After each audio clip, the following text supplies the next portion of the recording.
Lesson 10 એમાં આજે આપણે જ, હરણનો હ, ઘરનો ઘ, નળનો અળ અને નાનો ઉ અને મોટો એ શીખશું.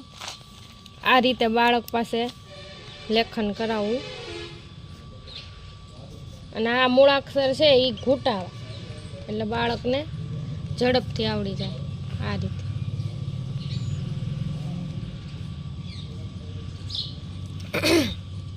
પછી ઘરનો ઘ, પછી અળ, નળનો અળ, નાનો ઉ અને મોટો ઉ.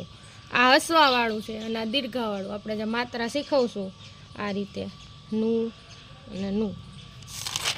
પછી અહીંયા જ ઉપરથી શબ્દ શોધવાનો. આમાં જ ક્યાં છે એના ઉપર બાળકને ગોળ કરવાનું કહેવાનું. એવું જરૂરી નથી આમાં ગોળ જ કરે. એમાં બાળકને તમે ચોરસ, ત્રિકોણ અથવા નાની આડી લીટી એ રીતના હ ઉપર શોધીને, પછી અહીંયા ઘ ઉપર અને અળ ઉપર, સોરી અહીંયા અળ ઉપર